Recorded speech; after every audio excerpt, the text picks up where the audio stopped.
believe. We're just create a channel, a Spanish interpretation channel. Yes, we will. Oh, okay. We're going to get there. Absolutely. Okay. So we're going to call the meeting to order now at 7:01 on February 24th. And this is, So do you want me to interpret right now or just wait until you're? I'm going to, no, please interpret right now. That's fine. Okay.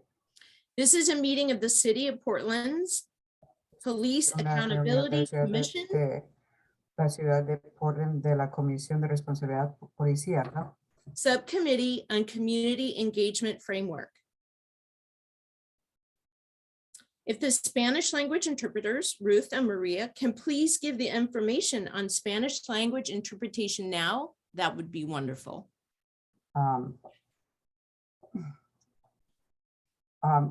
Si quieren ir al canal de español, debe de haber un botón abajo a la derecha que un globo, entonces va ahí y le da en español. Pero ahorita no veo, I don't see the language button down there right now. I just saw it. Yeah, I did, and then it was gone. It'll get set up as soon as you finish explaining it, then we can set it up. But if we set it up first, then nobody will hear you. Okay, entonces va a aparecer un globo abajo, entonces con las opciones de English Spanish, entonces le dan la opción de Spanish para que se vayan al canal de español y escuchen la interpretación. Thank you so much, Ruth and Maria.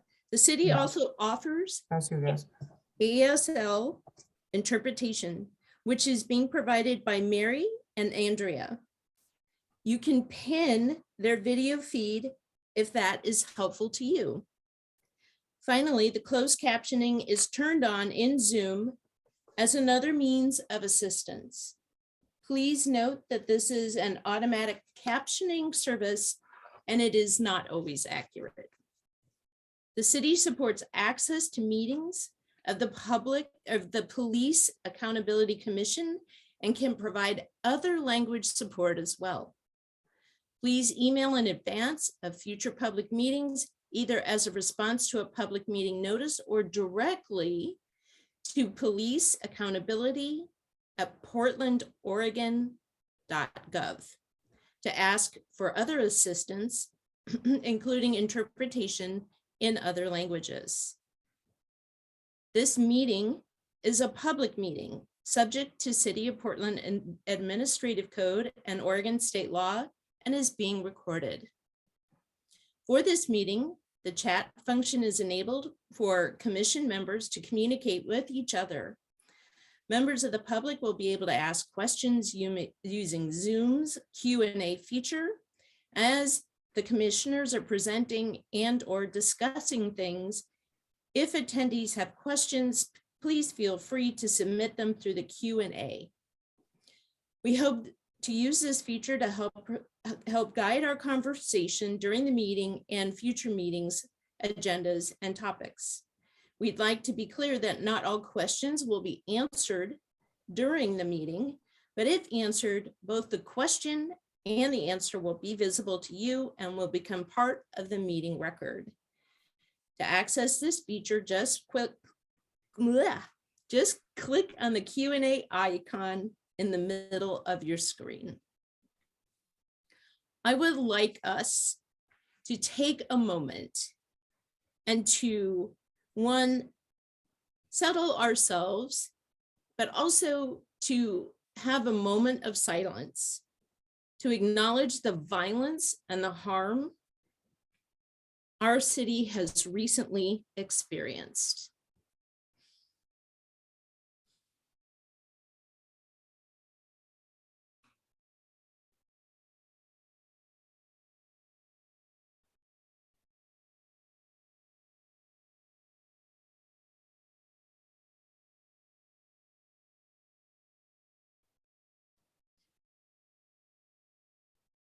Thank you so much.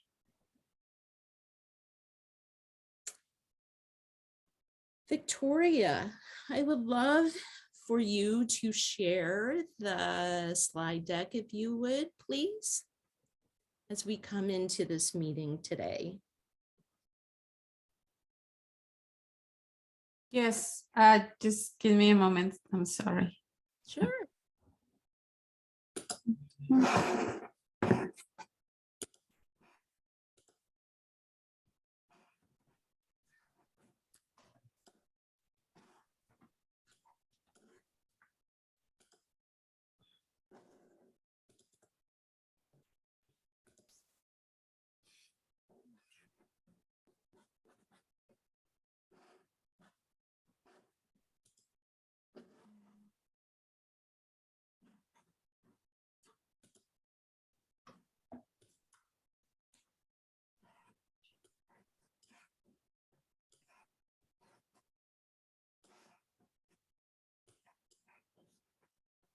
Okay.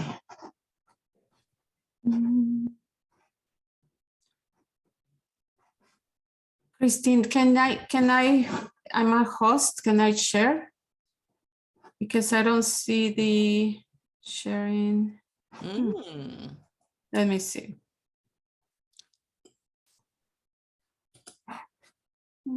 I can also share. That is totally fine. I will be glad to do that. I think I can, it's just, I don't know where, because, It would be at the bottom. yeah, I don't find it. Okay. So Somebody, I'll go ahead and share. That's fine. okay, thank you. Sure. Okay, so we've gone through the language interpretation in the public meeting chat. Here we are in our phases of work. The commission began meeting back in December, setting up the task list for the organizational phase, and we're in the organizational phase right now, which is expected to end in March, at the end of March. After the full commission determines its scope and agenda in March, the commission will move into the next phase of work and develop the parameters of the new police accountability system before presenting that to the city council in 2023 for their consideration and approval. Today's meeting primary objective is discussion of the community engagement framework and possibly recommending it to the full commission. On March 3rd, the full commission will meet to continue working on values and principles as well as scope and agenda. And then there will be more work sessions on the bylaws.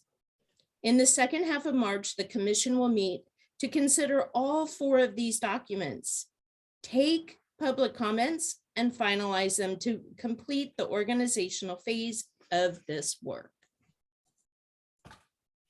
This slide is the current project plan for the organizational phase of the PAC.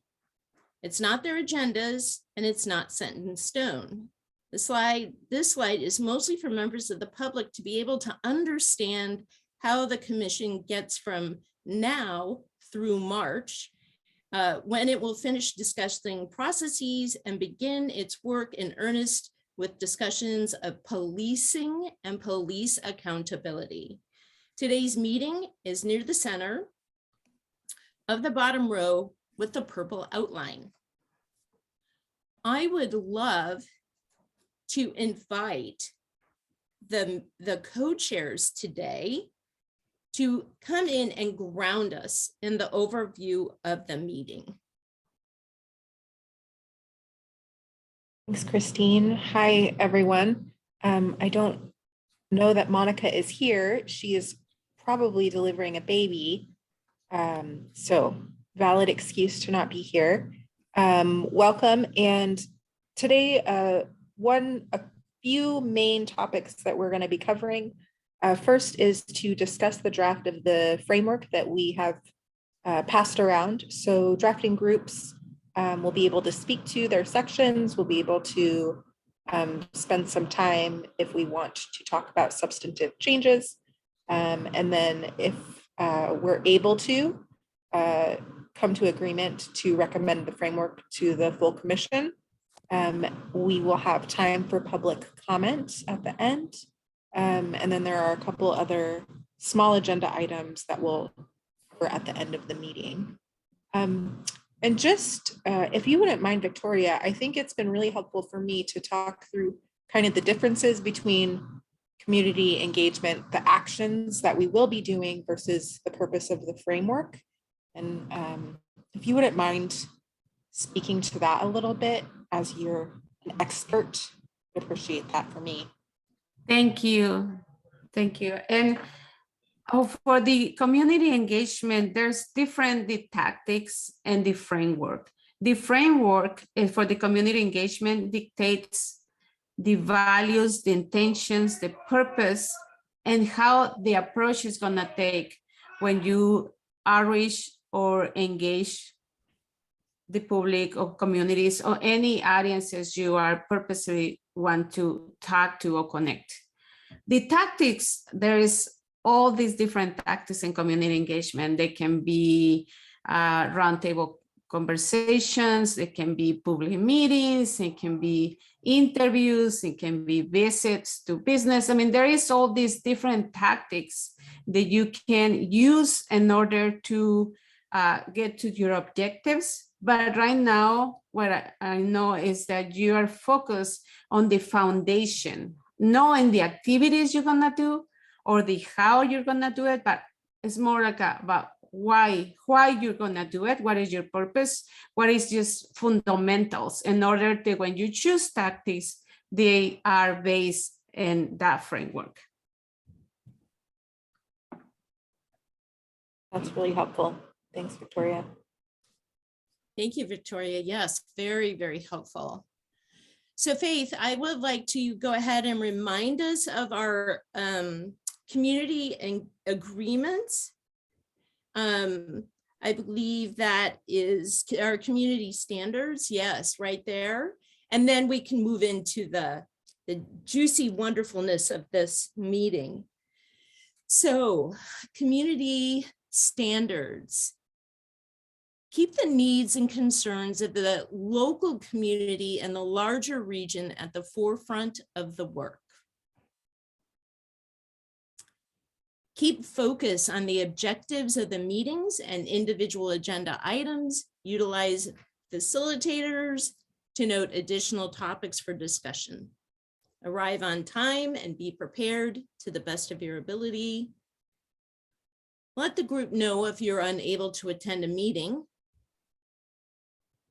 Keep multitasking to a minimum. Contribute to the overall success of the group by finding ways to participate that best meet your needs. Treat each other with respect and be supportive of each other. Keep in mind that everyone has their own truth. Listen without agenda and refrain from interruptions, I'm sorry. Be polite, courteous, and thoughtful. Assume good intentions from our colleagues and collaborators. Challenge ideas rather than individuals. Approach different opinions with curiosity and seek to understand. Use I statements. I feel, I believe, I think. Don't use you and they statements. Affirm other speakers. Do not use violent words. Instead, say something positive about the previous speaker and simply add your own thoughts. Respect privacy. Everything shared in confidence needs to be kept in confidence. Honor the decisions of the group. May I have agreement with a thumbs up from all of our commissioners, please?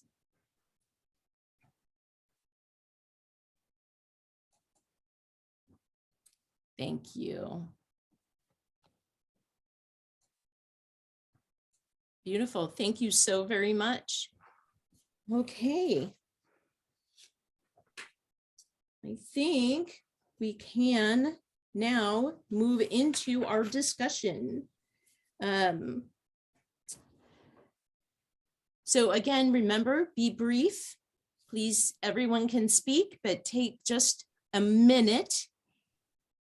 Be willing to be facilitated by me. So please raise your hands so we can make sure that everyone's voice is heard, and be constructive, look forward and discuss how to make the subcommittee's work more successful in the future on each question. So thank you so much for that. I think we can move into the document itself, which it magically appears right here. So Faith, I'm going to ask you to, you and I are going to go back and forth. I'll help call on people, and I would ask you also to help call in each of the drafting groups to be able to talk about their areas. Great. I know that my drafting group, myself and Monica, wrote this first sentence.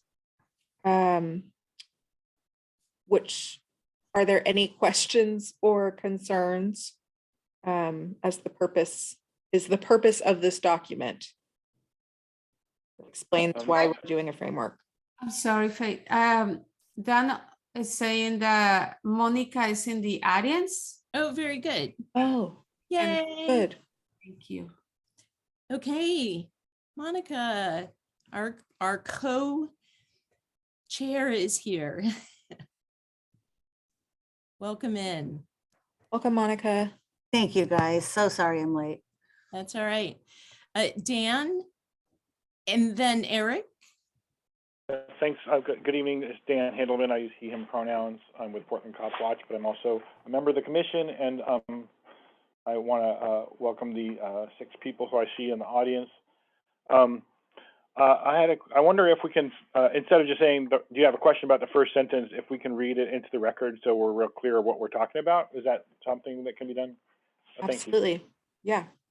So, Dan, I want to make sure I fully understand your request. Would you like us to just like read through all of these and then discuss? Yeah, I think so. As you're going through each one and asking for people's feedback, if we can just read it out into the record, and that way it's not on the document. So there's a verbal record of it. Thank you. Yeah, of course. Thank you, Dan. Eric, you had your hand up for a second. No, nothing. I was mistaken. Okay, great. Wonderful. Faith and Monica. Yeah, so the purpose is the following document is a framework that describes the Police Accountability Commission, or PAC's, vision and approach to community engagement. Commissioners will use this framework and their adopted values to co-create engagement strategies for the PAC's work. Any discussion on this sentence? On the purpose of the document?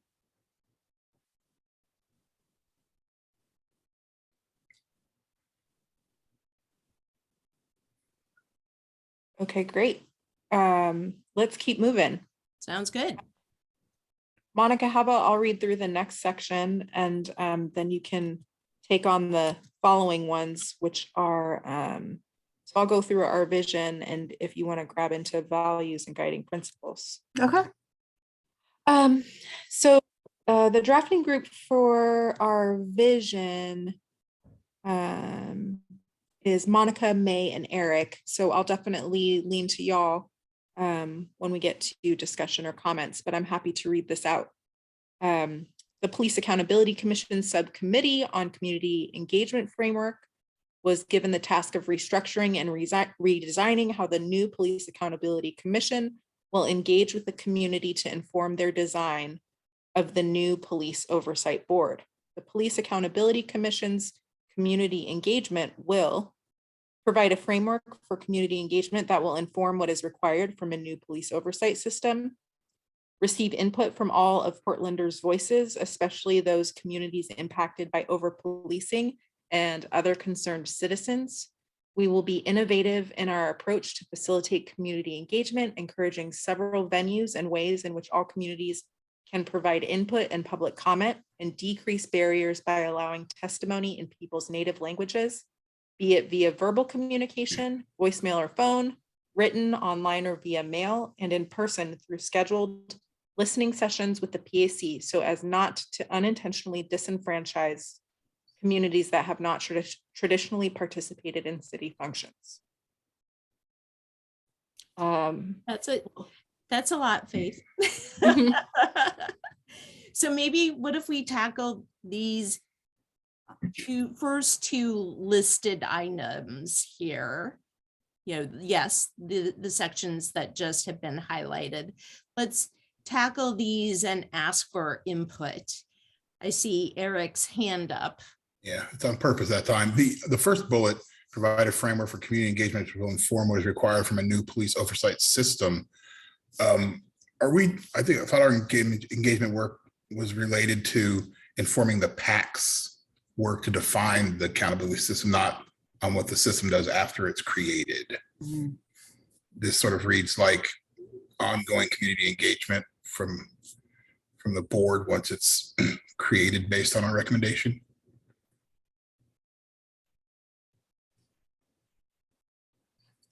Good question. Yeah, Faith, I think you're muted and I saw your mouse moving. I'm sorry. No, sorry, that was actually me reading to myself. Oh, gotcha. No, you're fine. I agree with that sentiment, Eric. I don't know. So maybe something more attuned to provide a framework for community engagement, which will inform how the PAC engages in designing the new police oversight system. There you go. Yes. And honestly, Eric, I think that you hit something that I was confused about in what we were trying to do here. Were we trying to figure out how we are going to communicate with our community and engage our community as a police accountability commission, or were we just trying to talk about this subcommittee? And so clearly it was never cleared out, right? I was always a little bit confused about that. Yeah, I mean, I think there may be a component of the overall PAC work that would infuse community engagement into that process, right? So part of the recommendation may be that as a part of the police accountability system, you know, these things will happen. But I think that's a conversation down the road. Mm-hmm.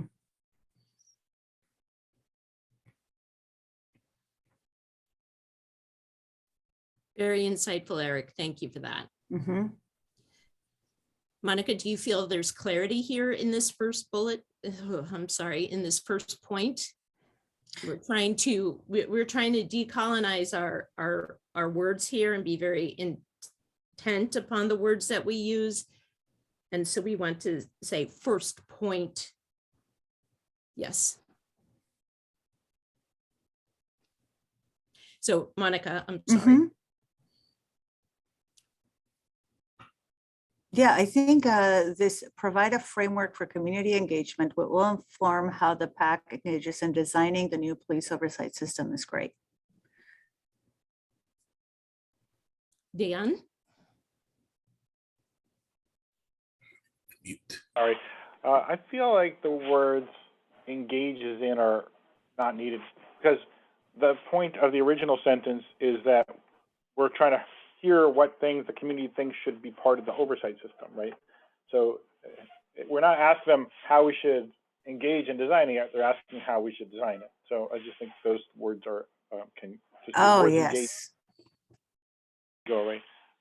Thanks, and I appreciate the idea of saying point. I also, just because so many of us work in political spheres, hearing the word PAC over and over makes me feel like we're talking about a political action committee. So I always ask that we say PAC because we don't talk about like the independent police review as the IPR. So if we say PAC, I appreciate that too. Thank you. Thank you for the clarity, Dan. Really appreciate that.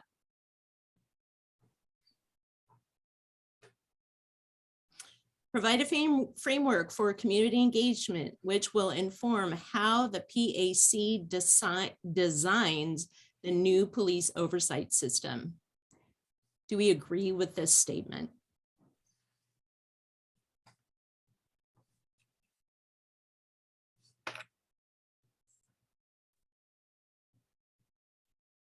It's fine. Great, love this. Okay.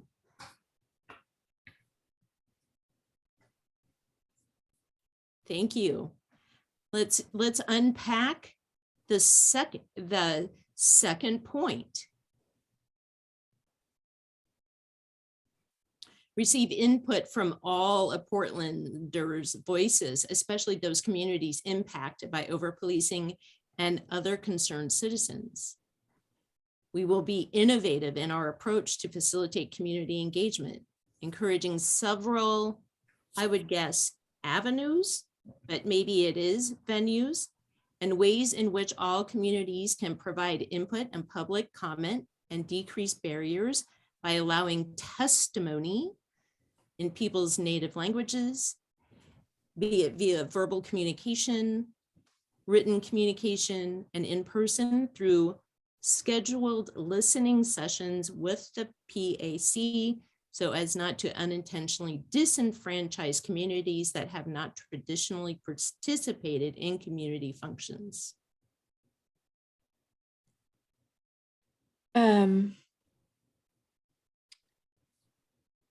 I think I'd like to just be more, I saw someone tweet the other day of like, oftentimes when we say underrepresented, it's like accidental underrepresentations happening. And I think sometimes I feel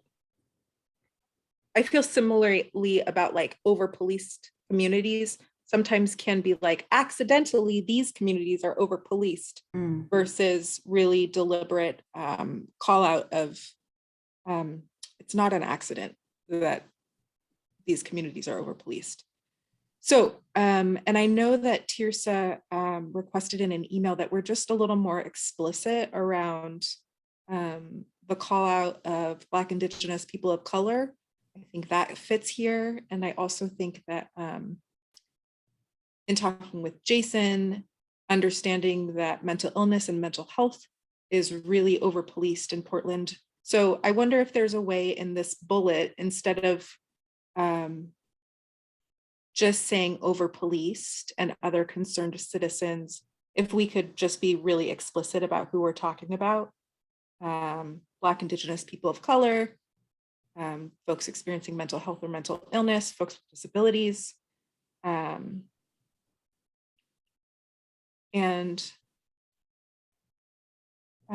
then in some of the places, maybe we can just like push them down a little. In some of this gets into like a tactic around verbal communication or written communication, in-person and listening sessions. And so those pieces, I think we could move down to methods. That's more of the how. Yeah.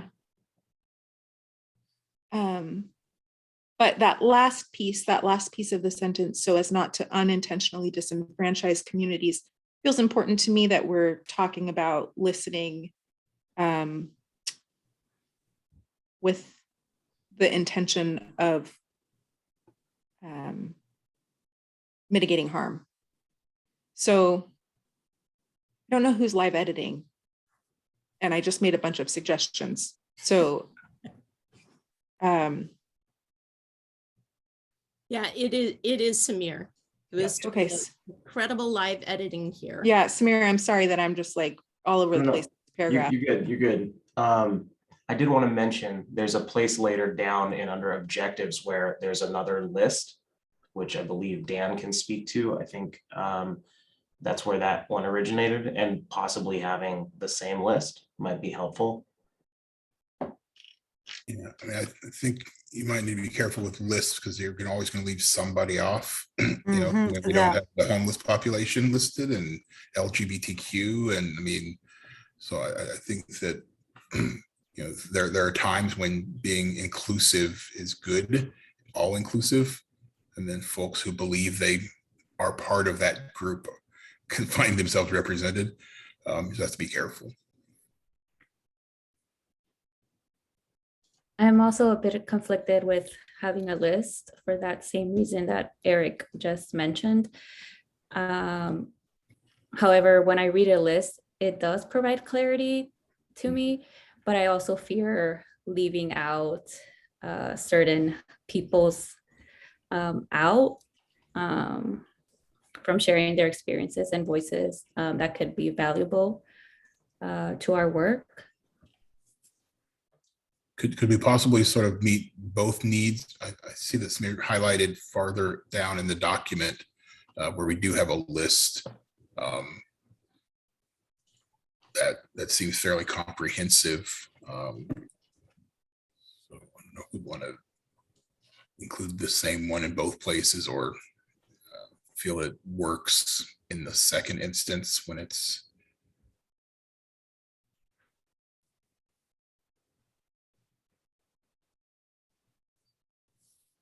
Yeah, I feel like we don't need to list it out multiple times. And I want folks to feel like they are seen in this document. So if it makes sense to just leave it where it was, and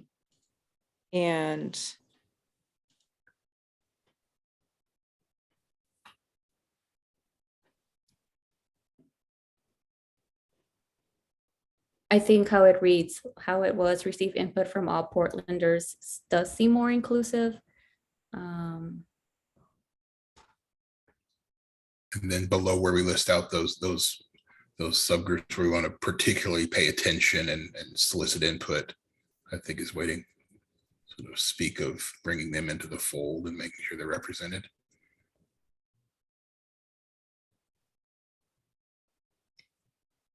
I think one thing that you mentioned earlier that I thought was really interesting, that the unintentionally disenfranchised communities. I think that struck me a little bit as well. I don't know that these communities are unintentionally disenfranchised. I think they're intentionally disenfranchised. So maybe our goal is to enfranchise them, to actually proactively bring them into the conversation, as opposed to, like you mentioned, sort of mitigating harm. I like that language, like proactively welcome.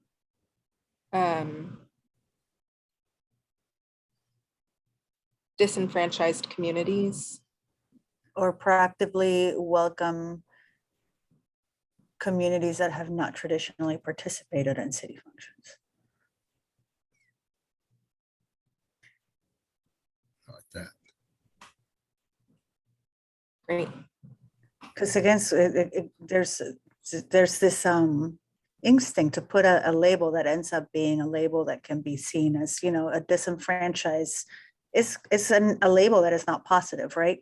So we're already labeling a community as something, and proactively welcome is much more positive. I agree.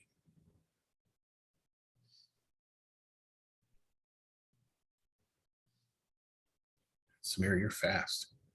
Very fast. Super appreciate this. That's great.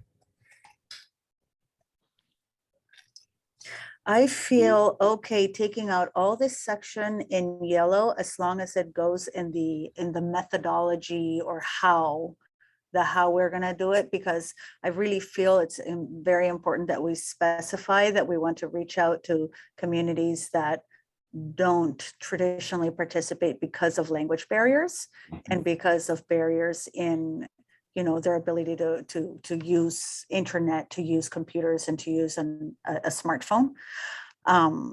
So I really want to put that in writing. I think that the city can put this together so that people can leave a voicemail in their indigenous language and we can figure it out, So you want that under methodologies? I just want to make sure it's somewhere in here. Beautiful. Thank you.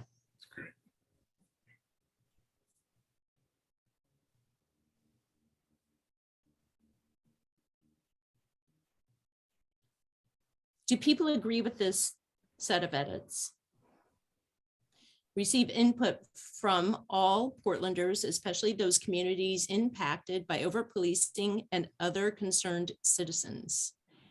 We will be innovative in our approach to facilitate community engagement, encouraging several venues and ways in which all communities can provide input so as to proactively welcome communities that have not traditionally participated in city functions. Avenues versus venues. I like that. I like avenues better than venues. Okay. Mhm.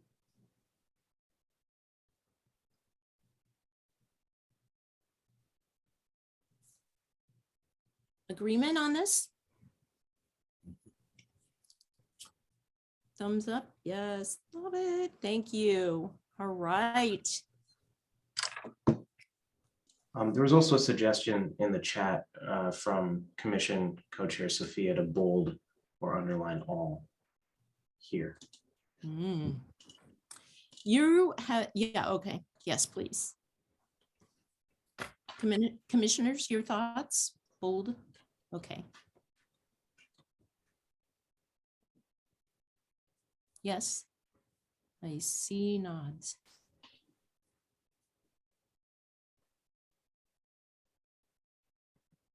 Dan, I am really into the idea of putting numbers on things so you can refer to it.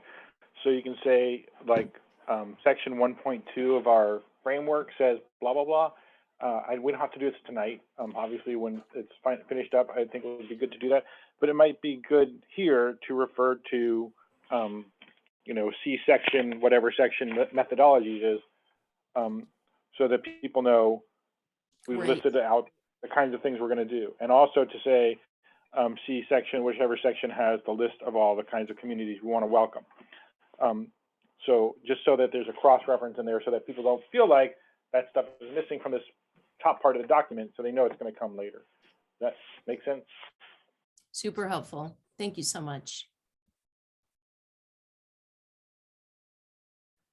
All right, then let's move on. Number 3. Okay, number 3, promote transparency and public trust in local government and the processes to be in place for police oversight in the city of Portland. I'm gonna go 3 through 5. Increase public awareness and understanding of how the city of Portland will oversee the Portland Police Bureau with the intent of building trust and create accountability. Number 5, maintain and build new relationships between the city of Portland's government, all the diversity of people living in Portland, and those serving in the city through the Portland Police Bureau, with the hopes that these new relationships will strengthen over time.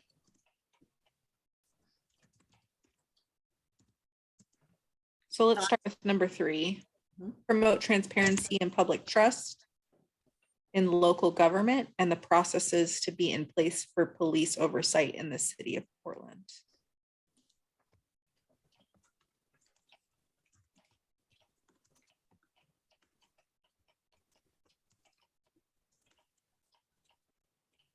That one looks good to me.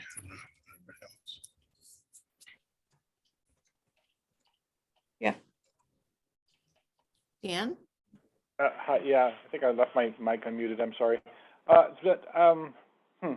Don't we also want to engage in these things, since we are unfortunately sworn in as essentially part of the government, because we're a commission that was established by the city council, and we should promote and engage in transparency and public trust, or something like that. I mean, that's not going to work with the in-local government, but I hope that's making sense. That part of our vision is that what we're doing while we're engaging with the community is being transparent as well. Thanks, Dan. I'm going to make sure that Tirsa and Charlie your voices are heard in this too.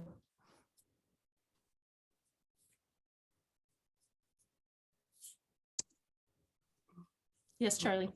Just 1 minute. Okay.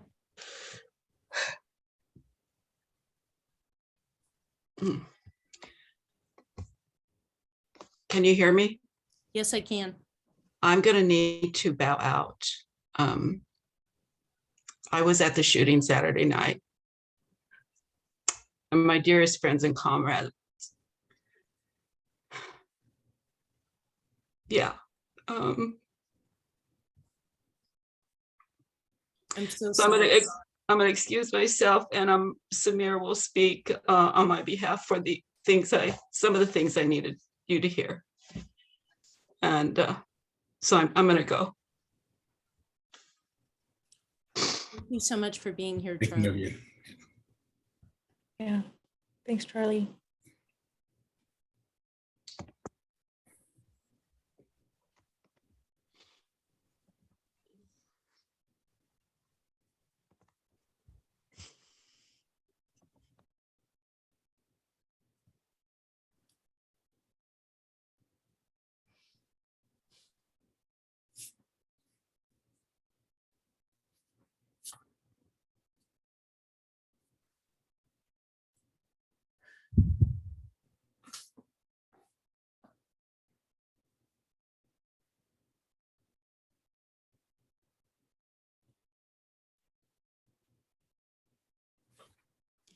Work you're doing here is vitally important.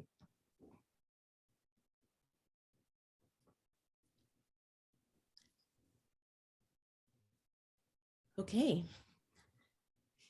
Faith, and Monica, do you feel like we can move forward? Do you feel it's appropriate? Very good. Thank you. Yeah, just maybe one human request for fellow commissioners tonight to just, we could all send a email to Charlie and send her our love and thoughts. And also I know Charlie made a request to have some space for a land acknowledgement, and I'm sorry, it was on my brain to make that invitation first thing and it slipped. So I want to publicly apologize for not taking a moment to do that, and also speak it so that others help remind, so that in our future meetings, we can take a moment to do those land acknowledgements. Beautiful. Thank you. So noted. Facilitators can help with that too.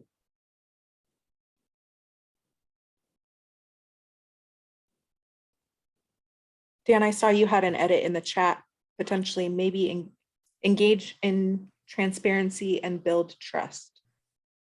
Oh, yeah, that was to try to match the language that I proposed before to the second part, because you can't say engage in public trust. So I was thinking engage in transparency and build public trust in local government. And I didn't mean to leave my hand up that whole time. Sometimes you can't remember to turn it off after you've used it. So I apologize. No problem.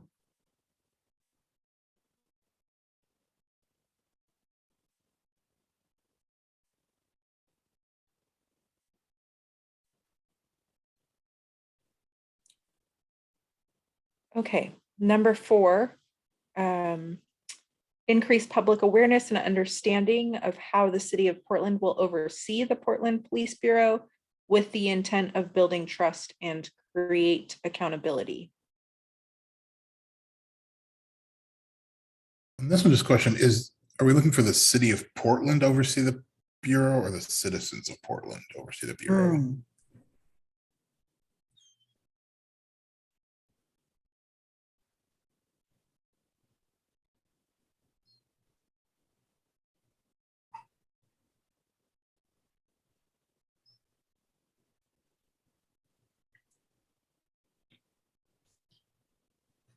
Maybe residents of Portland, so we're not excluding non-citizens.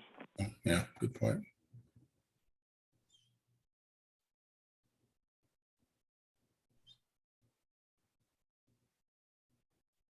So I think that stresses that the ultimate oversight is from sort of the public, not sort of the mayor and the councilors, with all due respect to them.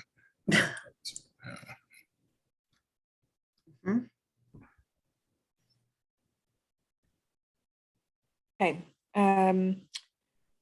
Number 5, maintain and build new relationships between the city of Portland's government, all the diversity of people in living in Portland and those serving the city through the Portland Police Bureau, with the hopes that these new relationships will strengthen over time.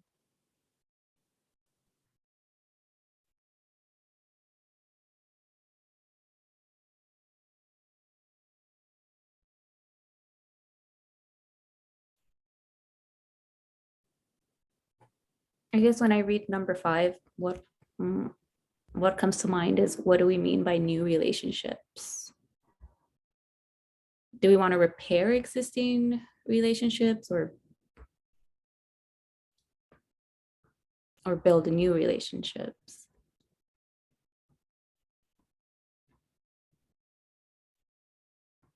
Yeah, maybe we're just looking to strengthen the relationships or enhance, or yeah, I see what you're saying. We're sort of assuming that there aren't relationships at all. There are relationships, they're not necessarily good, but they're relationships. And Mary S. suggests both, of building new and strengthening.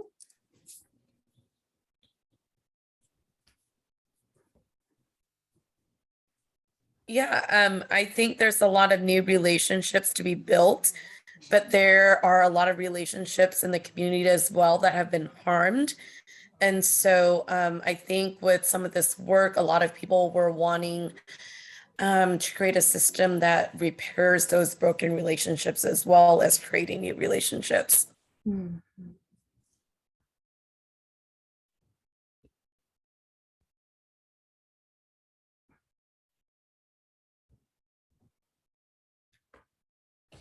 So with the hopes that new relationships will strengthen over time and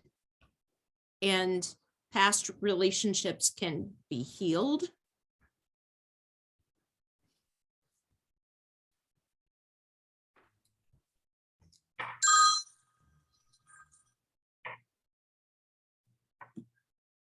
Victoria? You. I just have a question, and I know is you building this, but my question is the PAC community engagement goal or objective to build the relationship between the residents and the police? Or is that a community engagement goal that will be from the police? I mean, I just asking a question because it looks a little not confusing to me if that should be the community engagement of the PAC to have that objective, or is not. I'm not saying it's a bad objective and your community engagement, is that something you will pursue and invest and really try to get to that objective? It's just a question. I think it's actually a great question, because I think 5, 6, and 7 are all great, but are they speaking to the work of the PAC as opposed to the community engagement subcommittee? You know, are they more aligned with the ultimate end product as opposed to the work we'll be doing to engage and get input from Portlanders to make those recommendations? I can remember sort of, maybe it was our second full commission meeting. We kind of had the conversation about, we never landed the plane, but if we want the PPB to be involved in the community engagement process. And I think that conversation has kind of found itself here a little of, I can't speak for the full commission, but community engagement to me is not like at the end, I won't feel like we did our vision if the police and the community maybe I would feel like they have a better relationship. I'm thinking this out loud of like, at the end, if we completed our vision, and I think it's maybe that, like what I hear in this is that there's trust in whose voices we're hearing, or that we're prioritizing voices. And I think when I'm talking about trust, I'm also thinking about from the police of this lends to that conversation of if we create an accountability system and the police don't trust the accountability system at all. And I don't know for those who wrote this section, if that's kind of like the underlying theme that's happening through these comments, and to Eric's point, if that fits here or if that fits more in the work of the full commission.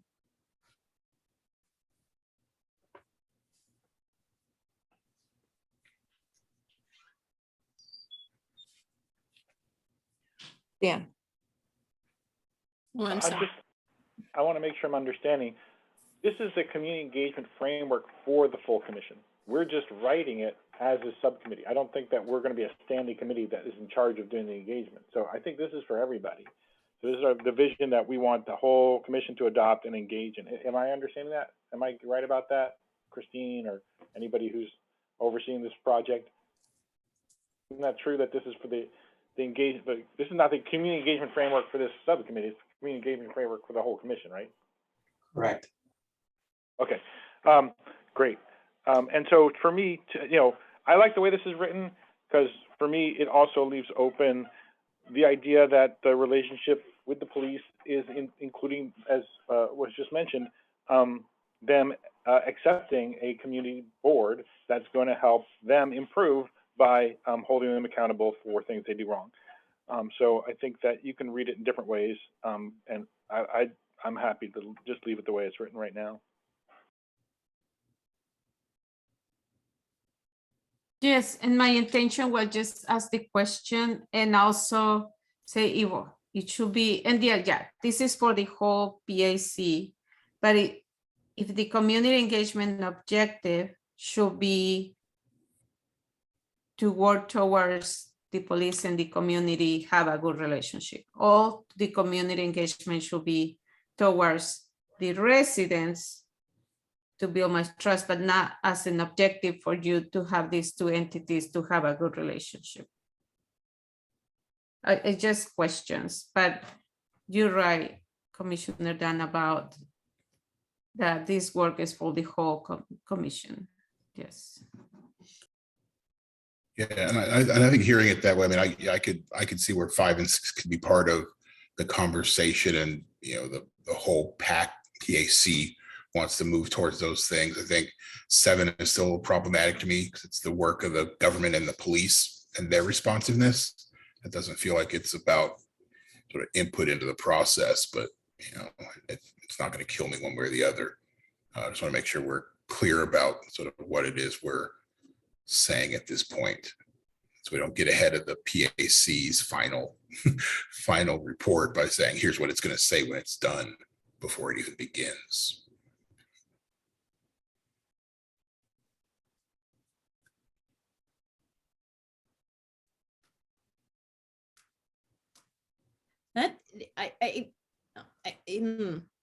Increase city government and the Portland Police Bureau's responsiveness and responsibility to account for its actions. Is that that's an outcome of the Police Accountability Commission? Right, not necessarily an outcome of community engagement. I feel okay about This is true. moving that if others do. Yeah, so could we go with 5 and 6 as we've got them, and then maybe take 7 out? That sounds great. See, thumbs up. I'm feeling good about that. Yeah.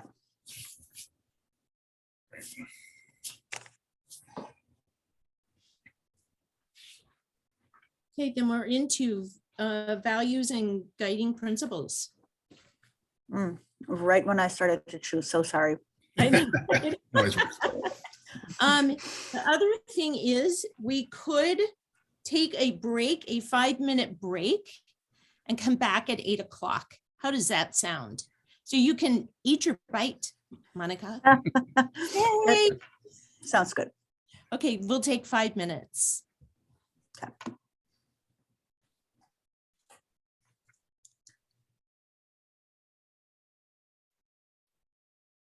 Thank you, Monica. Let's take it away. All right.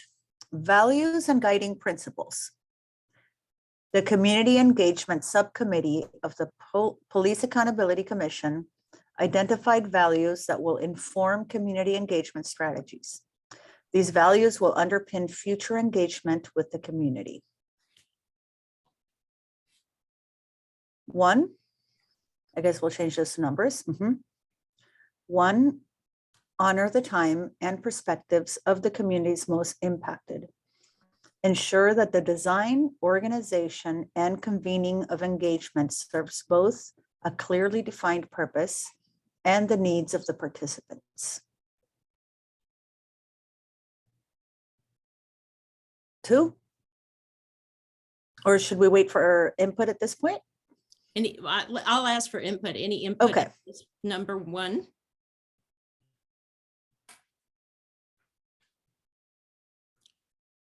Seeing none, do we have agreement on this? Thumbs up.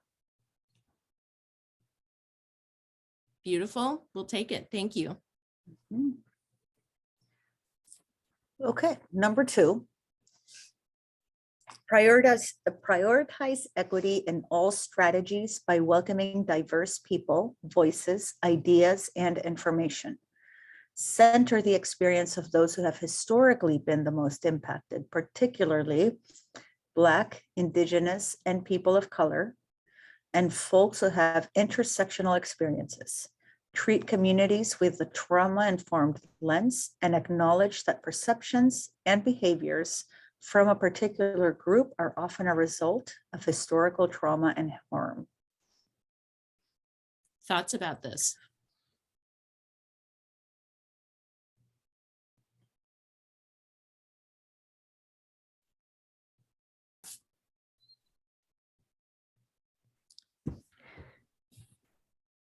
I have a question. Mhm. What folks don't have intersectional experiences?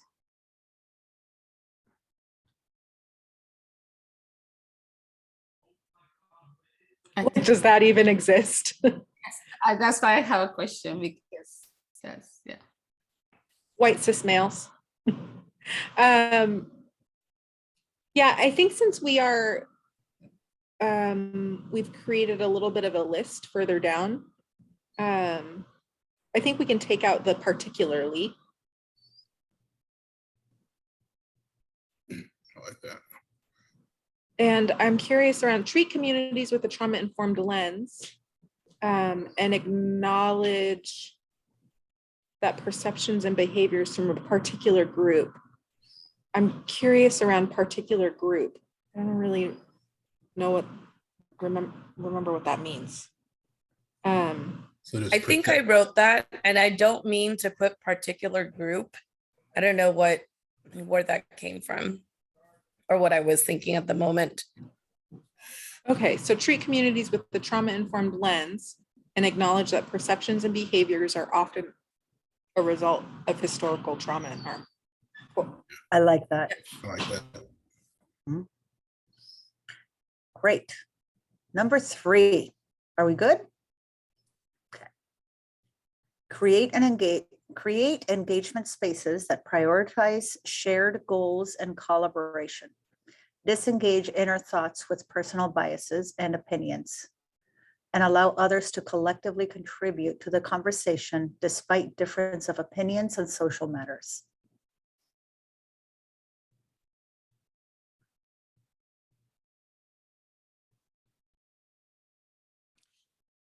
So is this?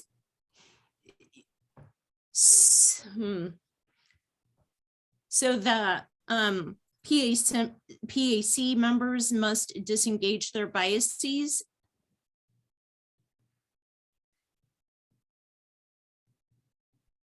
Yeah, I think that was the intention, was like, despite your inner biases, please listen with curiosity is the short. Yeah, I think just to be fair, everybody carries their own personal biases, no matter what it is.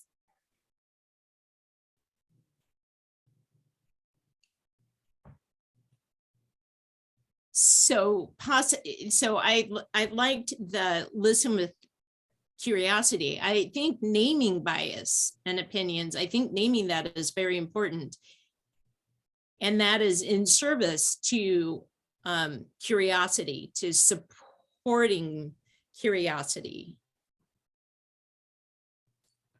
Yeah, so I think like maybe it's like actively acknowledge the presence of your own personal biases and actively acknowledge personal biases and opinions to better listen with curiosity and allow others to collectively contribute to the conversation.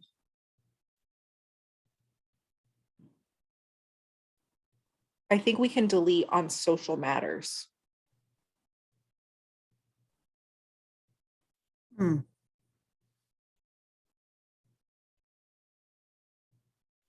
So it would read, create engagement spaces that prioritize shared goals and collaboration. Actively acknowledge personal biases and opinions to better listen with curiosity and allow others to collectively contribute to the conversation despite difference of opinions.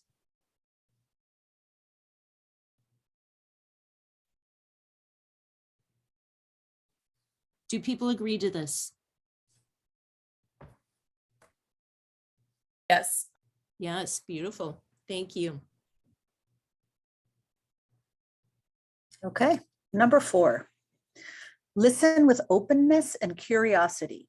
Allow communities to be their own content experts about their histories and their needs. Listen with an open mind.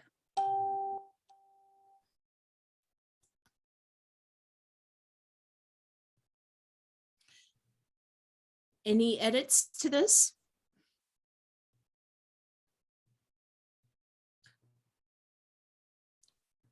Do we agree with this? Beautiful. Tirsa, do I see a thumbs up? Oh, yes, I was just going to comment that both, oh, there we are, both number 3 and number 2, sorry, number 3 and number 4 mentioned listen with openness and curiosity. And I was wondering if possibly number 4 can start with just allow communities to be their own content experts about their histories and their needs, listen with an open mind, and just letting number 4 be that itself.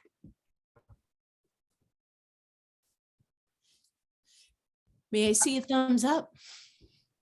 I like the addition of having openness be there together with curiosity. So I think if we put to better listen with openness and curiosity up there, I like that better. Beautiful. Thank you. Number 5. Okay, number 5. Engage transparently and build trust. Be clear and open about the process and provide a public record of the organizers, sponsors, outcomes, and range of views and ideas expressed. Thoughts about this? Number 5. And my question here is, I know it's general, but we say outcomes and range of view and ideas expressed where? Do you understand that? Like, Yeah. Range of views and ideas expressed in engagement. And I wonder too, if we talked about up in the vision section that a lot about transparency and building trust. I mean, does it belong in both places? under values and trust build. Values and objective, no. Values and vision.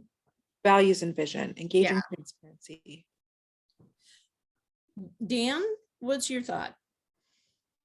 Oh, well, I'm actually interested in the fact that the same words that I proposed for the vision section were here already in the values section. And I like the idea of just echoing it. So it's kind of like, that's our vision, and then we're just spelling out what that means in this part. So I'm not bothered by having it in both places. Any other thoughts?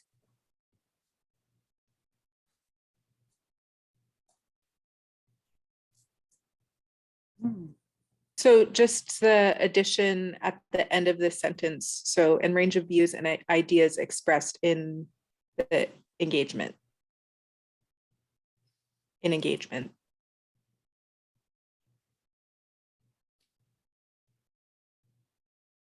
Beautiful. Can we see a thumbs up on number 5?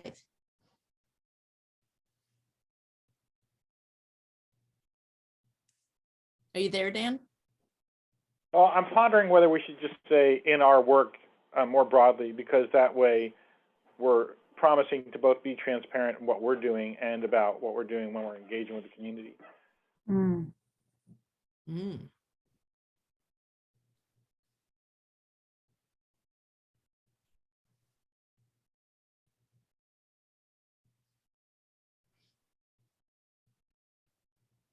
You can have both.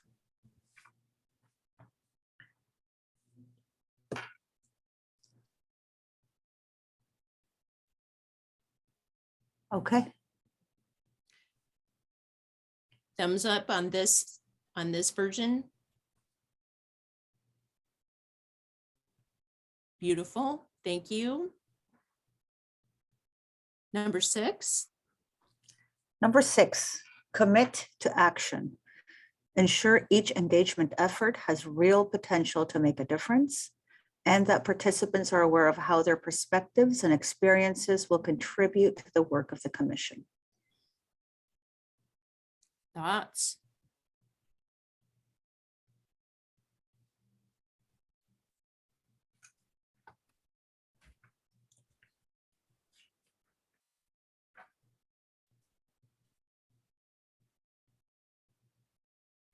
Any edits you would like to bring forth? I think that's a thumbs up then. Do we agree with this? Thank you so much. Very good. Our next section is objectives. Okay. I'll take these, Monica. Oh, good. Okay. The following objectives are informed by the Police Accountability Commission's values and guiding principles. The PAC commits to tracking whether we are sufficiently meeting these objectives and revising them as needed. Number 1, we will have I'm so sorry, Faith. I'm so sorry. We wanted to honor Charlie. Are there any additions that Charlie wanted to add? Yeah, they're down at the bottom of this section. Very good. Thank you so much. I And- apologize, Faith. And also I should note that the way this was presented showed the track change as it is. So some of that was left in just to reflect how it was received. Beautiful. Thank you. So Faith, go right ahead. Okay, no problem. First point, we will have continuous communication and return to communities at each phase, so they know what they were heard, that they were heard, and understand how their ideas were used to inform our decision making. And we will not repeat the pattern of extractive interaction, asking people for input without either using it or explaining how it shaped our decision making.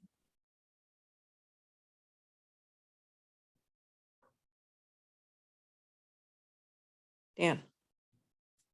So this is the part that I worked on, and The plus signs means this is the language I was proposing to add, and the brackets meant I was hoping to cut it. And my intention with all of this was to put this in simpler language instead of kind of this speak that maybe some people are used to, but I couldn't really follow what it meant. So I tried to define what it meant and just get rid of the other words. Thank you, Dan. It's called plain language, and it really does help make your work very accessible. So thank you.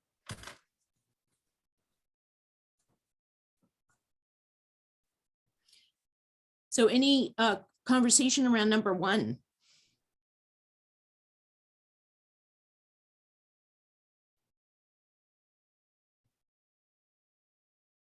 Just like minor copy editing, putting a period after decision making.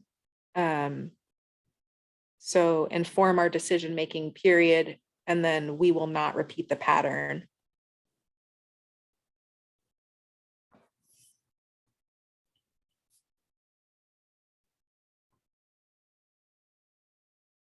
Any other thoughts?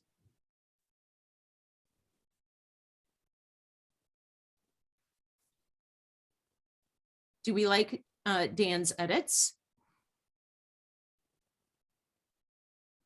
Yeah, it feels really straightforward. I appreciate that. Great. May I have a thumbs up? Beautiful. Thank you. Okay, number 2, we will collaborate and build partnerships to educate, engage, and listen to the community, because community members have knowledge, relationships, and expertise that government lacks.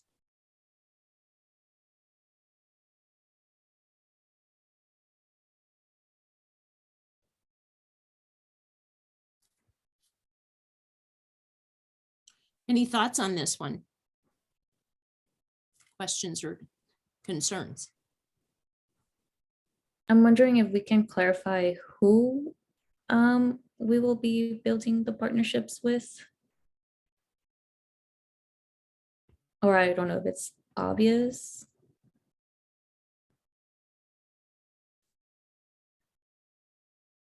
Does it mean like this potentially anyone that it's not yet defined that the work will take us to those partnerships we need possibly?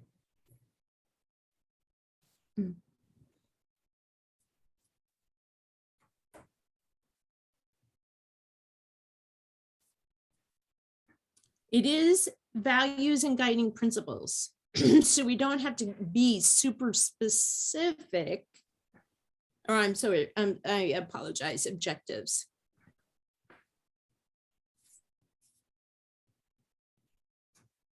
What about if it reads, we will collaborate and build partnerships with community members because they have knowledge, relationships, and expertise that government lacks?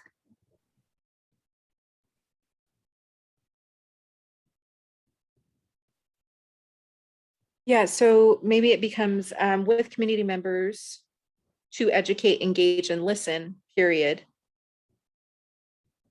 And then community members have knowledge, relationships, and expertise that government lacks.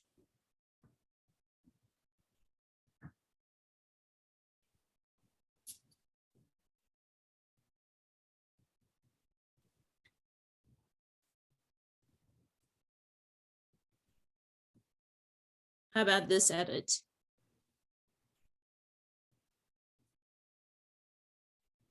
Dan's, I got a thumbs up. Let's see, thumbs up. Agreement. Beautiful. Thank you. Number 3. We will prioritize engagement in communities that have been traditionally left out of City Hall and city decision-making, including Black, Indigenous, people of color, people with disabilities, immigrant and refugees, the LGBTQIA+ community, people with mental illness, houseless communities, youth, people who are undocumented, sex workers, and others.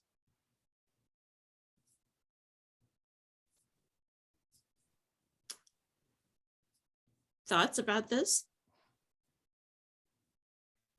Can we change left out to excluded from City Hall?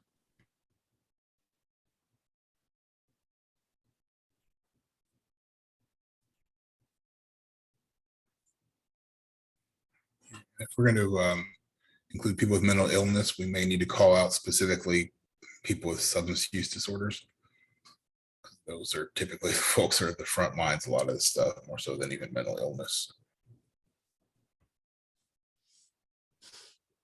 Immigrants should be plural. Thank you, Dan. In light of Charlie's experience as well, is there room for putting in here activists or, you know, people engaging in their First Amendment rights for protest or something? Because clearly that is an issue that has been very, very important in the last 2-3 years.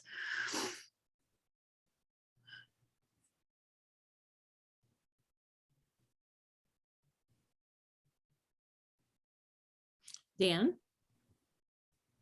I think that we should just get rid of engaging in their First Amendment rights, just people engaging in protest. I mean, regardless of whether it's considered First Amendment or not, the police need to attack. Right. And in terms of the addition, Eric, that you added, I like the idea but again, when we're talking about overlap, and this is Jason's area of expertise, and I'm not going to say that I'm going to know the right language here. You know, there's lots of overlap between people with mental illness and people who are, you know, not really. depending on something. Not really. There are a whole lot of people that have substance use disorders who aren't mentally ill. It's a whole different population. No, I understand, but I'm saying there's an overlap in the communities of people who have mental illness that I know Jason speaks to me about a lot. So I think we might just say and or then, if that's all right with you. I mean, it's all right with me, but I think they're very distinct populations. I mean, there is overlap, but there's also overlap between the LGBTQI population and substance use disorder and you know, people with disabilities. I mean, you know, homeless, especially the houseless. I mean, a lot of them have overlap with mental issues or substance use disorder. I mean, so I just think in my work, we specifically call out behavioral health and substance use disorders as distinct tracts. But I mean, I could live with it either way. I think people know what we mean. So, Dan? Well, I just suggest putting a comma then instead of a and or an or, if that's all right. Yeah, I would say and. Yeah. yeah, and I definitely like the idea. I mean, I think I get where the First Amendment comes from, but I think I'm not worried that somebody say, how come Second Amendment rights people aren't in there? So.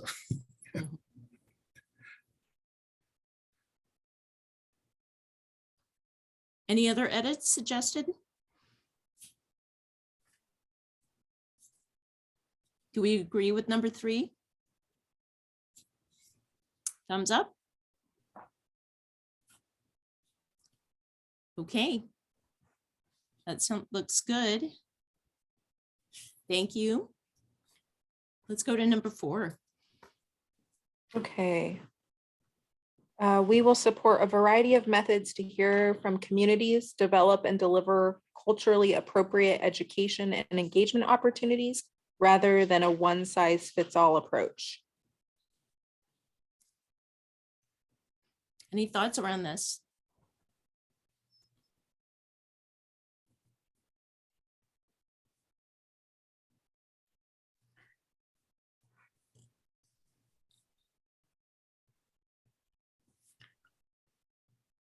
Yes, Monica. I feel a little bit uncomfortable about appropriate education. We're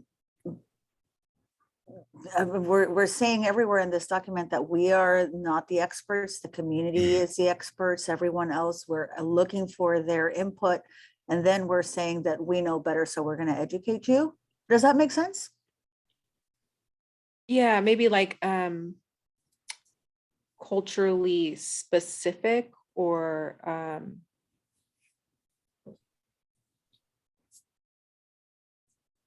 The term that you use a lot is culturally cultural responsive or cultural appropriate. Yes, but cultural responsive can be.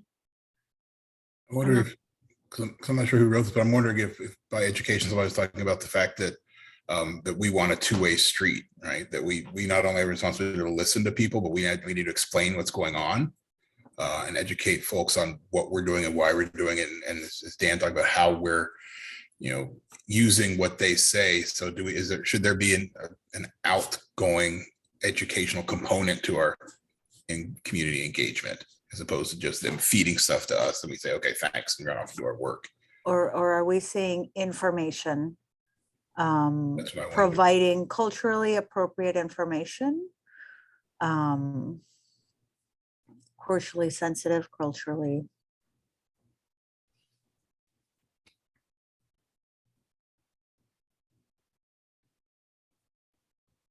You can be culturally responsive. You can provide culturally responsive education and engagement.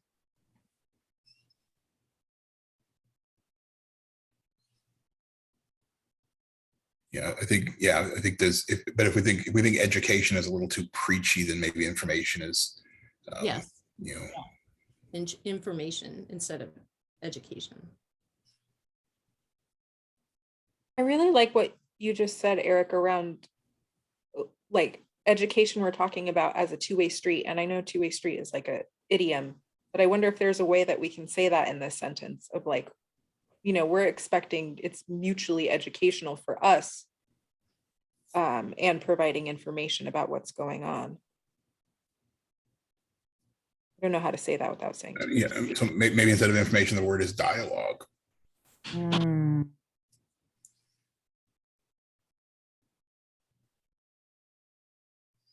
Dan?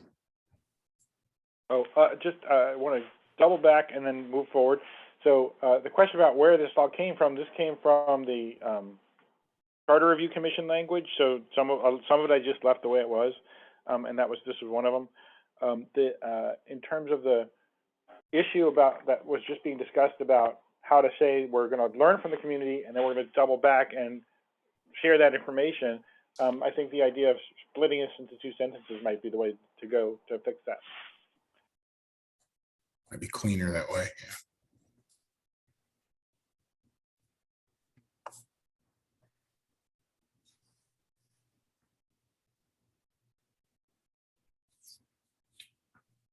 Okay, we will support a variety of methods to hear from communities, develop and deliver culturally responsive information, period.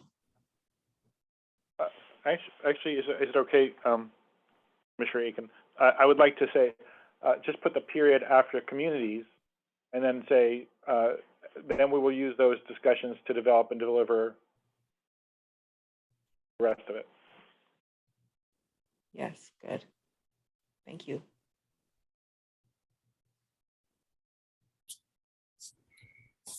Beautiful. Any other edits? May I see a thumbs up? Thank you. Excellent job. Number 5. If I may, staff doesn't normally offer any argument here, but if it's all right with the members present, I'd offer what Charlie said forward here, if that's okay with everyone. Mm-hmm. So Charlie had emailed this in earlier, asking for the inclusion of, we will hold police accountable not only for reducing the harms currently caused, but also for repairing past harms and preventing future harms, end quote. And asked for it specifically to be included in the objectives section of this document. Thank you so much. Thoughts around this? I see Monica with a thumbs up. I'm not sure how that works. I mean, I think it's a nice sentiment, but I just don't know how in practice the future police oversight board will fix past wrongs.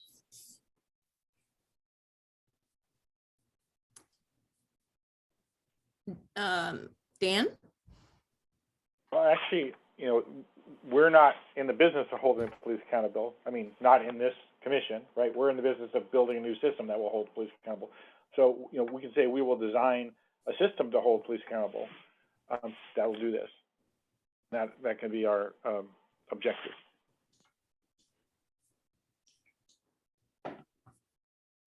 That makes a lot of sense to me. We will design a system that will hold police accountable. I think there's, you know, repairing past harms is going to be hard, but definitely putting together a system that actually holds police accountable will help repair some of those past harms. I think. I mean, I think, you know, if at a minimum, we, you know, recognizing past harms or acknowledging, I think would be progress. Mhm. I think if we could go back and fix it, I think everybody would love to. I just think about setting a goal for folks that just cannot be attained. Well, I think it depends on the community. The community may have in its, you know, I think it's really individual. So I like the recognizing, acknowledging, and repairing as potential steps. Yeah, no, I mean, I see recovery. I just feel that, you know, somebody's going to take repairing to mean that we will create a police accountability board that pulls out an incident from 6 years ago and says, hey, let's go deal with this, right? I mean, is that what we're looking to do? I mean, that could be, but that's where I would go for talking about actually repairing past harms. It's going back and dealing with things that weren't dealt with before, which is not impossible. Obviously, it can be done, but.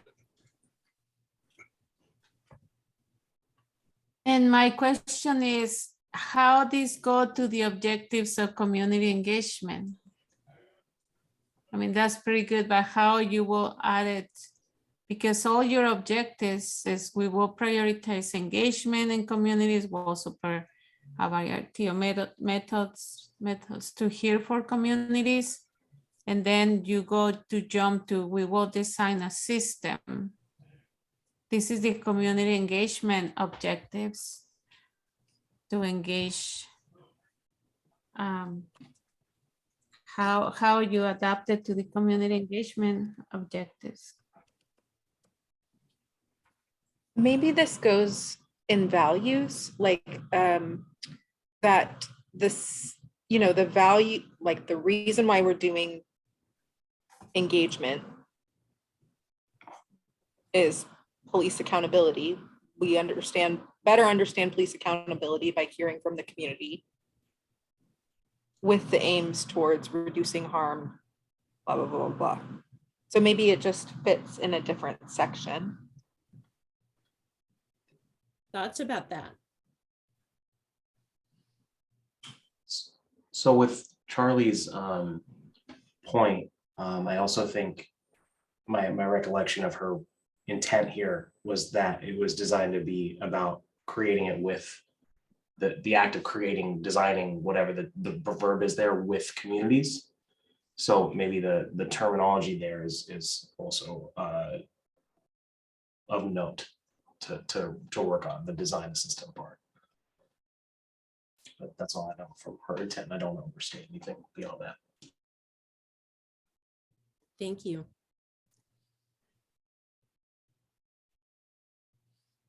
Are we able to leave it there for now and come back to it? Yeah, I think that out of sort of deference to Charlie, I mean, I'd hate to say it comes out all together, that if, you know, we can have the conversation at the full PAC meeting, maybe, when she can be there to make her case. Around this one. Yeah. Yes. Okay. Does everybody feel good about that? Thumbs up. All right, that sounds good. Then we go to methodologies. Should I read that? Methodologies. The Police Accountability Commission will inclusively seek out narratives of community members, particularly those most impacted by over-policing practices. The commission will also reach out and hear from organizations working with over-policed community members. And public comment and decrease barriers by allowing testimony in people's native languages, be it via verbal communication, voicemail, phone, written, online, or via email, mail, and in person through scheduled listening sessions with the PAC. Okay, so that was part of the other section, right? So they're not one sentence. It was feeling very run-on-y. Yeah, the portions that were highlighted in blue were flagged by someone to be moved into methodologies, specifically those two sections there.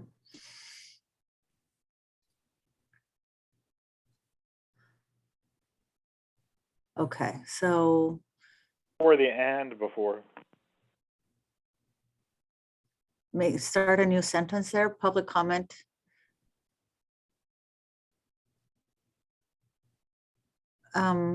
You can also say tactics could include.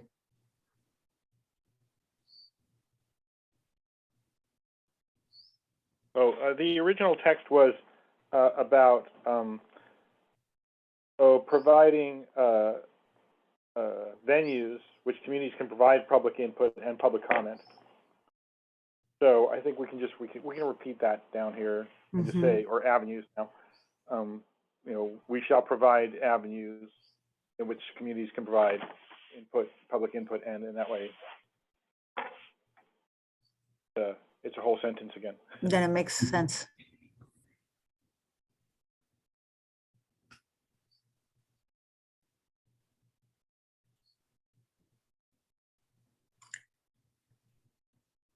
Yeah, and then split that at the and decrease barriers and say we shall decrease barriers by blah, blah, blah. So it's not run on.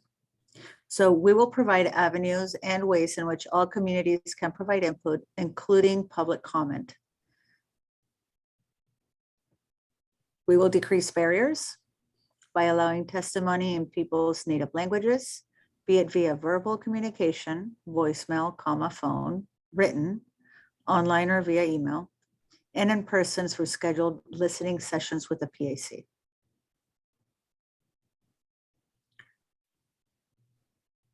Any other comment around this?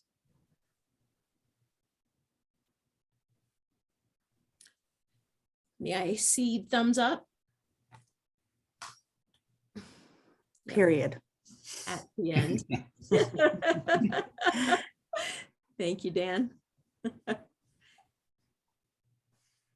Good deal. And then I just wanted to check in.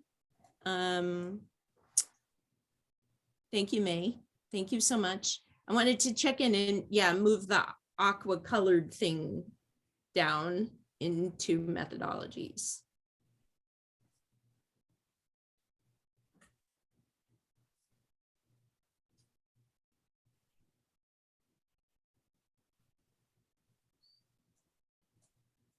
Beautiful.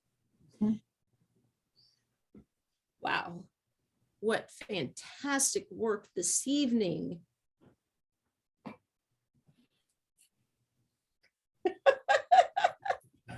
We almost have had our Wheaties this morning.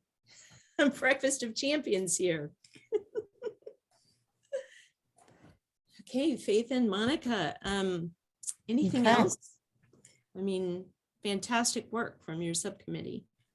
Yeah, so just to check in, we've agreed on all the sections and want to give thumbs up to bringing this to the full commission with space for conversation around the inclusion of Charlie's language and objectives.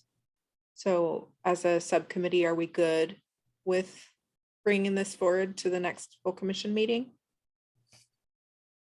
If I might pause for a moment. before you do that, we Ooh, have a, we should have public comment before. we do. yeah. Oh, yes, thank you. Yes, thank you so much. So, So, yeah, public comment.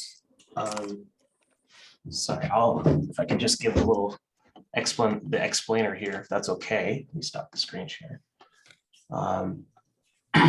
Prior to taking any decision of the full, decision on a document, there'll be the opportunity to raise public comment.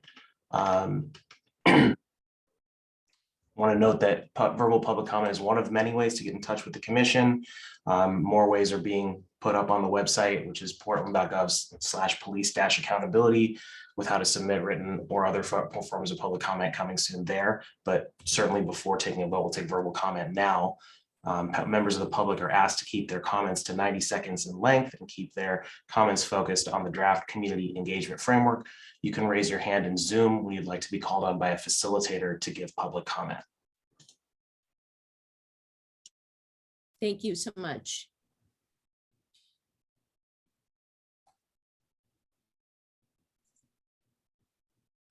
I'll be glad to call on anyone who would like to give public comment.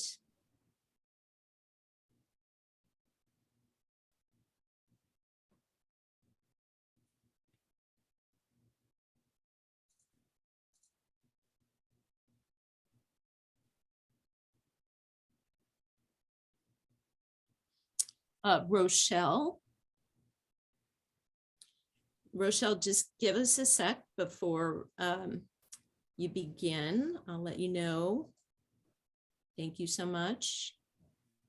I just wanted to make a brief comment about one of the last things you considered, and it was a statement in yellow, and you kept referring to a person named Charlie who wanted to put it in about having the commission be considering past wrongs and future wrongs.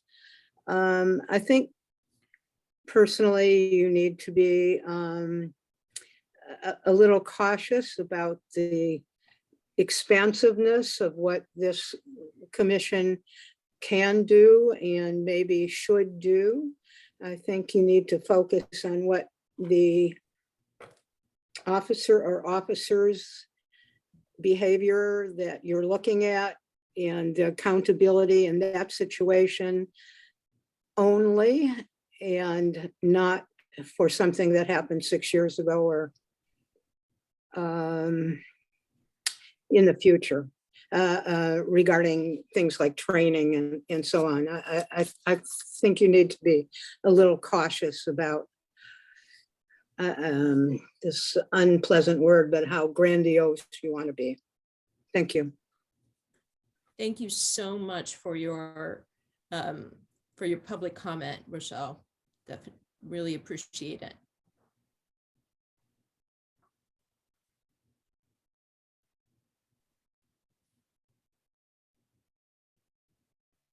Dan?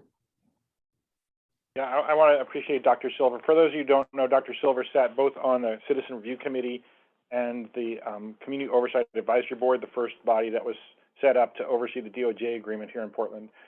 So I'm very familiar with her. And so I think the comments that we just heard, is something we can bring forward since we're going to take that section to the full commission to review. But I'm reminded of something that Dr. Silver said at the last meeting about the difficulty getting onto the previous meeting. This is the bylaws committee meeting for those of you who weren't there. And so I'm wondering if we should put in the methodology something about we will provide adequate notice for the community to participate in any events that we organize, something like that. Is that something agreeable that we're going to add to our methodologies?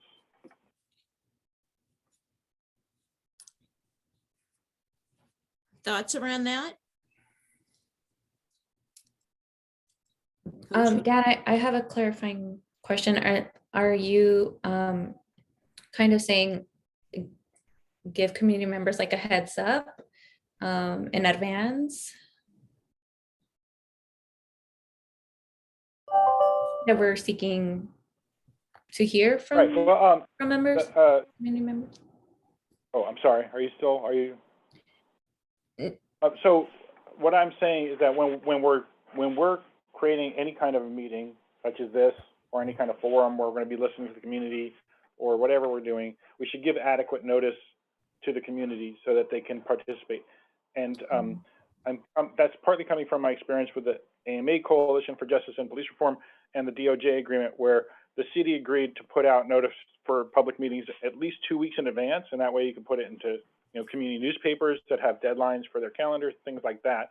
And I know right now we're kind of flying by the seat of our pants, but I'm hoping that as we move forward, we'll be able to give like 2 weeks notice for things, and have people can put it on their calendar, and they can see the the phone numbers to call in, and the Zoom call if we're going to continue meeting on Zoom, just whatever, so that the notices are done early enough and with enough information for the community to participate. That's what I'm trying to get at. I think we can put in adequate. I mean, adequate may be the operative word, adequate notice. But I don't want to hamstring us to specific amounts of time, but adequate notice may be a good, yeah, I throw that. Sure, I wasn't suggesting the 2 week time frame. What I said was adequate notice. So that's, we're in agreement on that. Yeah.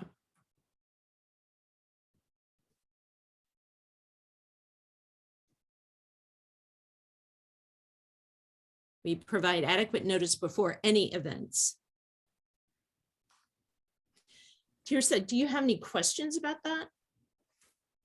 No, thanks for clarifying, Commissioner Dan. Thank you.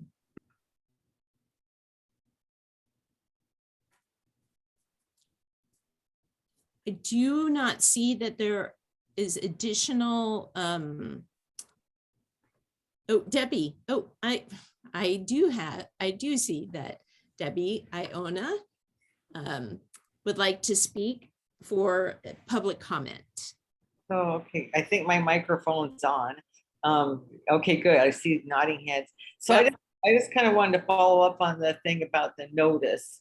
You might, besides adequate, is that where I think that's the word you end up with, you might also want to put timely, just because it, just so you're not doing it 10 hours before a meeting. But the thing, I've already talked to Samir about this. The thing I have found most helpful when getting these notifications is it's great to have it 2 weeks, 3 weeks, whatever. And I know Samir is doing it at the beginning of the month and giving a whole list, which is really helpful. But then, for example, the PCCEP, Portland Committee on Community Engaged Policing, they send out one at the beginning of the month, and they have, like, say, 4 meetings a month. They have different subcommittees on the full board. So a couple days before the meeting, you already knew about it from the early announcement at the beginning of the month. But then a couple days before, they send out another reminder with a Zoom link and everything. And that's just so helpful to remember to go to those meetings. So just wanted to throw that out. I'm not necessarily saying it needs to go in your document, but just something to put in the Community Engagement Committee's head. All right, thank you very much. Thank you so much, Debbie. And I just want to note full disclosure that Debbie is is a member of the Police Accountability Commission. And so thank you so much for attending today's meeting and for that input.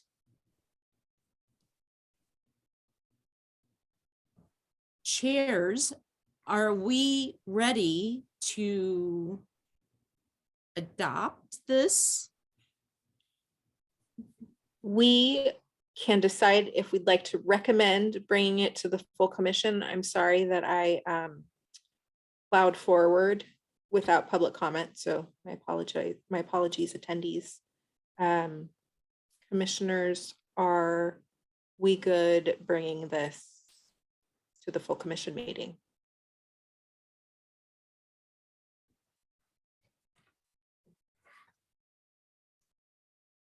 Dan, Tirsa, May?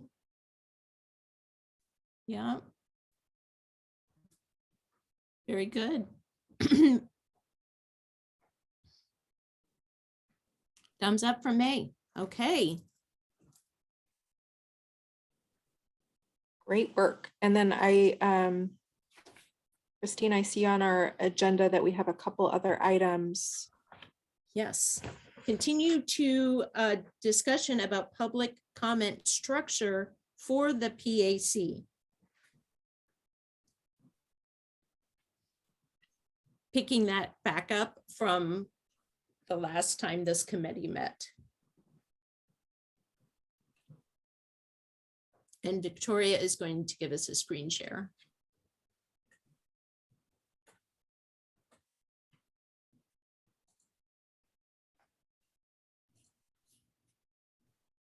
I'm sorry, Christine, every time they don't make it. That's okay.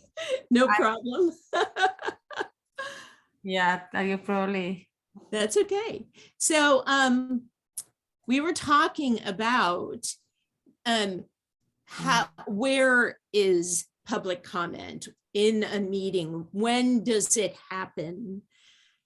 Is it at the end? Is it at the beginning? Excuse me. That type of stuff. Is it always before a decision like today? Like we had public comment before you made your recommendation. And so that's what we're discussing, picking that back up.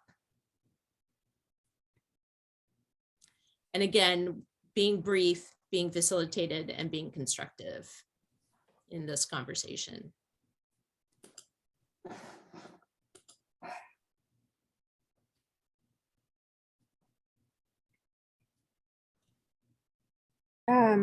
As a refresher for my brain, for folks who are on the bylaws subcommittee, does the public comment, our recommendations go into the bylaws of how we do public comment?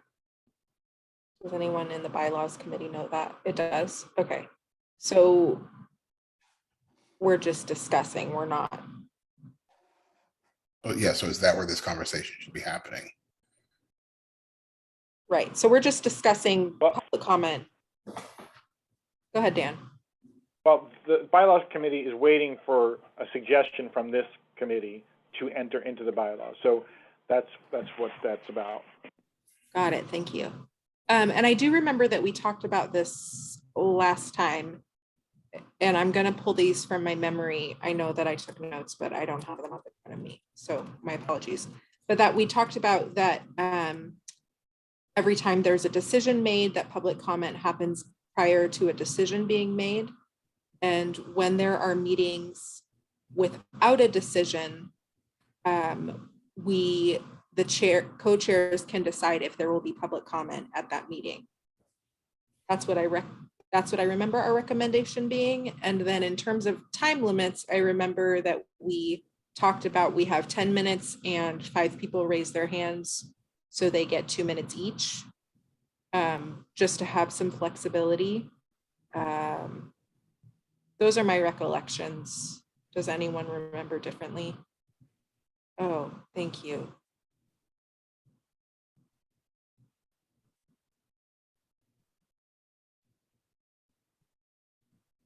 Yes.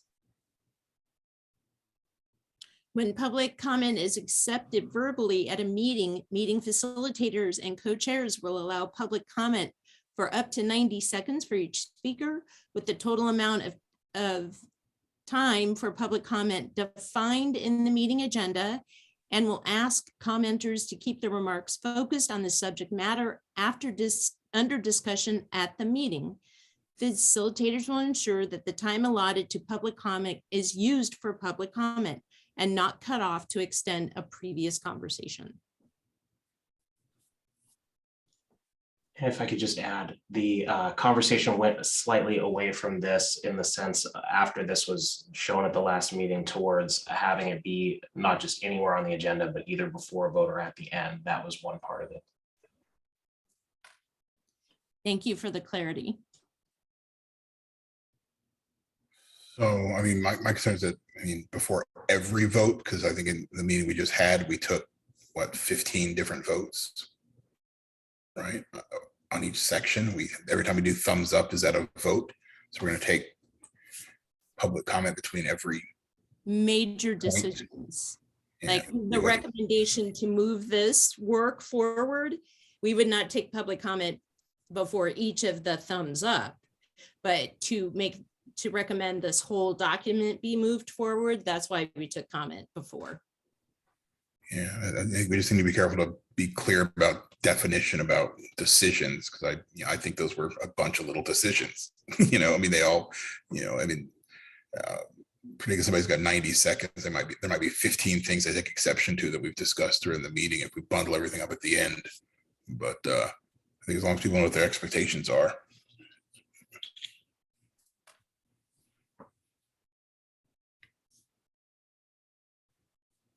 Dan?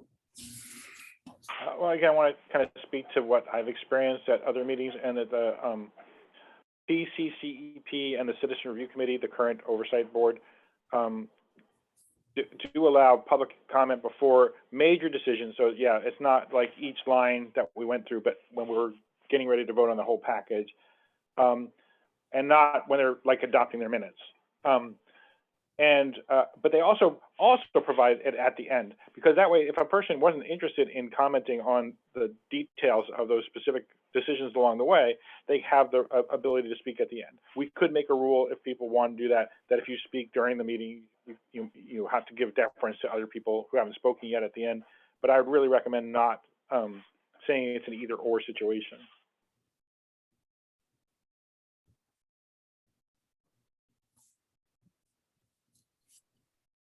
Yeah, I'd recommend, that works for me. I would just recommend we say the comments are about the topic at hand, right? So they don't use every opportunity for public comment to comment about whatever they want, and just do it multiple times. But you have to keep it, maybe if you have a section at the end, then it can be global about whatever. But if you're going to do it before every major decision, that comment should be about that decision. Hmm.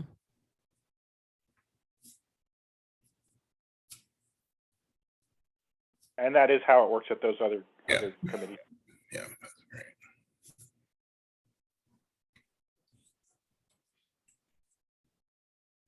great. So with that discussion, do we feel good about where we are with our shared understanding of public comment?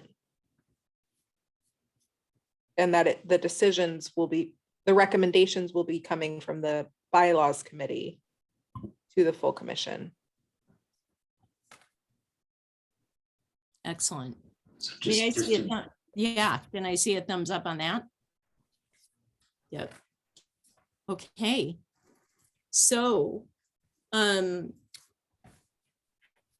you for an incredibly productive meeting this evening. I would want to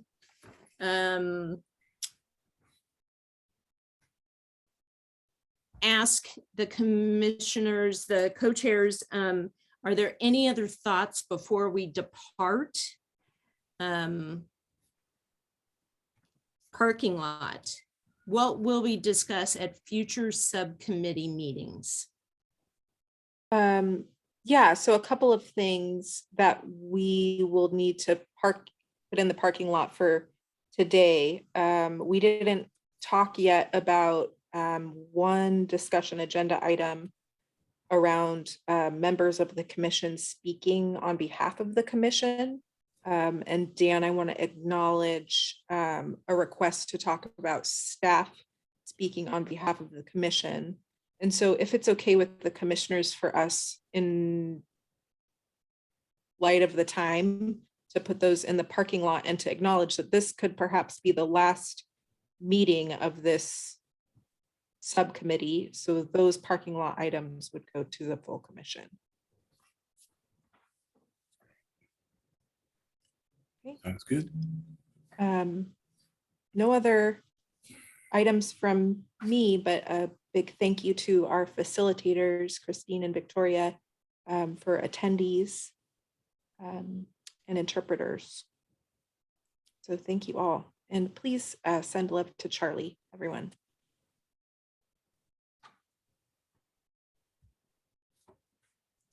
Thank you for your contributions today. Thank you to all of our interpreters. You can access the meetings on Portland Accountability Commission and its subcommittees. For all Portlanders, thank you to the members of the public for being here and contributing thoughts and questions. And then also please sign up for email updates on the Police Accountability Commission at tinyurl.com/Portland PAC updates. Thank you so much this evening.